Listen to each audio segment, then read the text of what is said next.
Welcome all men, women, boys, and girls around the world. Happy Father's Day!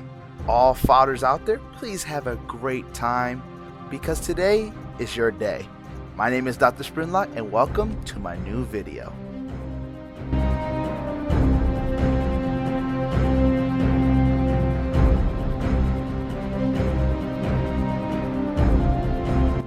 After watching Special Strike Rebellion, I was not disappointed.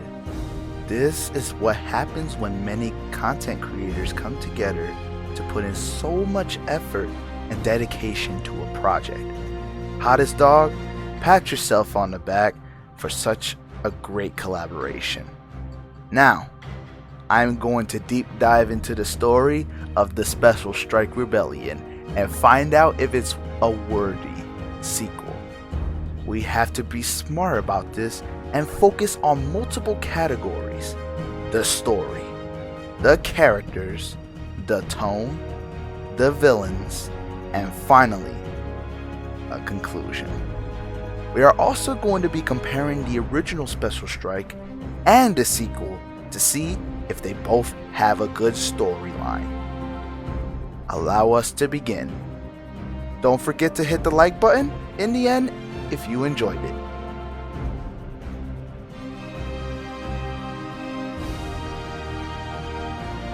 The story of the original Special Strike follows Freddy and the gang taking on the Chief in the final confrontation after assembling warriors and memes from the SFM multiverse. Unfortunately, both sides lose and everyone dies, except for some lucky souls. The story of Rebellion starts with flashbacks and gets the audience caught up with what happened behind the scenes to Springtrap and Ennard. After finding out everyone has died, they try to see if there are any survivors. They are lucky to find and gain unexpected allies and find unexpected enemies along the way. QXR is trying to revive the Chief, while Glitchtrap has plans of his own. Both of these movies have some similarities to Avengers Infinity War and Avengers Endgame. Both have very different stories. The first one is the problem and the second one is the solution. But which one is better? Well, the first one was built up from various holiday specials, slowly revealing the main villain Chief via silhouettes and small cameos. Part 1 also had 48 minutes of runtime, so it was mostly built up for the sequel, which was 2 hours and 30 minutes of runtime. Time is important when telling a story, because more context is revealed to us. I don't blame Hottest Dog for the first one, but I believe that the first one was also a setup for a bigger project. So for the story, the better one is obviously Special Strike Rebellion, because it had more to offer. Characters were better explored with drama and had better relationships with each other. The characters for both films have the same characters, but the roles have changed. Freddy Fazbear was the main protagonist in the first one, and Springtrap was the main protagonist for the majority of the second film. Freddy was built up through the entire series to be the one who faces Chief in the end, and it delivered. Both characters had a moment in the end when the explosion happened. Freddy is already dead and the Chief's final action is placing his hand on Freddy's hand, which was very touching. A conclusion to an arc that was built up since day one. Then we have a Rebellion's version of Freddy. Freddy was brought back somehow, which is not explained at all through the entire film. It didn't bother me at all at first, but then the more I thought about it, it was just an Avengers Endgame all over again. I may be biased, but I love Springtrap in Rebellion. The way he conquers his past was amazing and explained so well. The only problem was the ending to his spotlight. He just passed the entire main character mantle back to Freddy, which was very disappointing.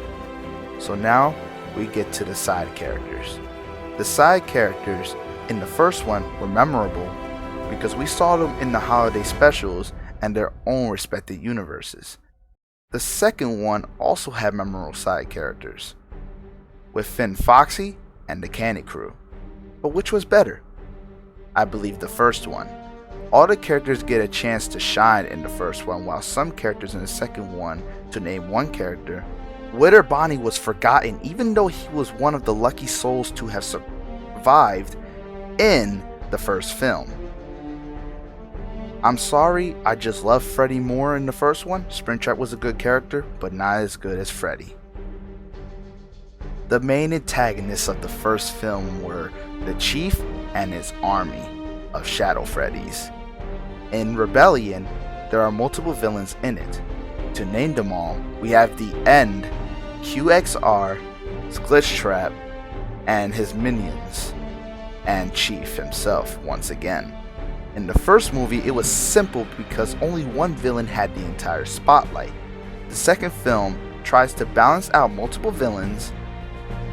I am gonna say it, and don't hate me for this, I really hated Glitchtrap in Rebellion. It felt like he was just there for fan service because of his popularity in the actual games. I have to admit, Vapor the Gamer did an amazing job at voicing him, but all he did was sit in the sidelines until the very end, where it is revealed that Glitchtrap was the culprit the entire time. The problem is that it was very predictable and very cliche. Chief was just a mess in the second film, and was only there just to add some tension with his new intimidating form. He was way better in the first film. He had more character compared to his Rebellion counterpart. I love QXR.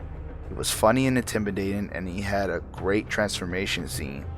When we all first watched Rebellion, we thought the End was the hottest dog himself. I won't talk about him because I did not like him at all.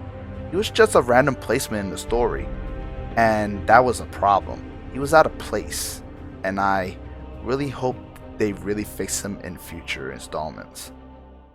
So what I think has the best villain is the original. The original Special Strike has a better villain because of how much it treats Chief as an intimidating threat. QXR had the same thing, but it wasn't built up enough. Chief was more built up because he had more character compared to QXR. Now that Chief is dead and QXR is dead, spoiler alert, it's pretty much both characters are not going to return anytime soon. Both films have different tones.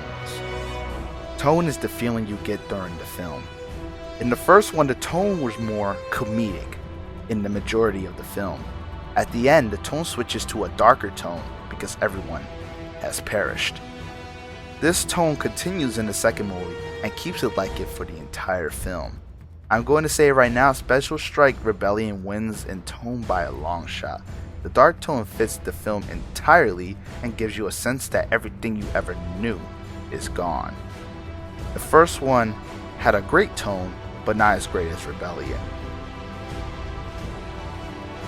I enjoyed both films, and both are really awesome at what they do. Hottest Dog and the SFM community have really outdone themselves. Everyone, clap it up for them. So what is the overall score? The first Special Strike gets a 7 out of 10, while the Special Strike Rebellion gets an 8 out of 10. Rebellion lost points because of the villains. It would have been much lower if it wasn't for QXR. QXR was just the perfect package, and he really helped the film. Special Strike got its score because the story was just a prologue for Rebellion, and the tone could have been better. I'm glad you made it to the end of the video, and I want to thank you for tuning in. I want to thank the YouTuber Eric Carter for the inspiration for this video. Your videos are very amazing, and I hope we meet each other one day.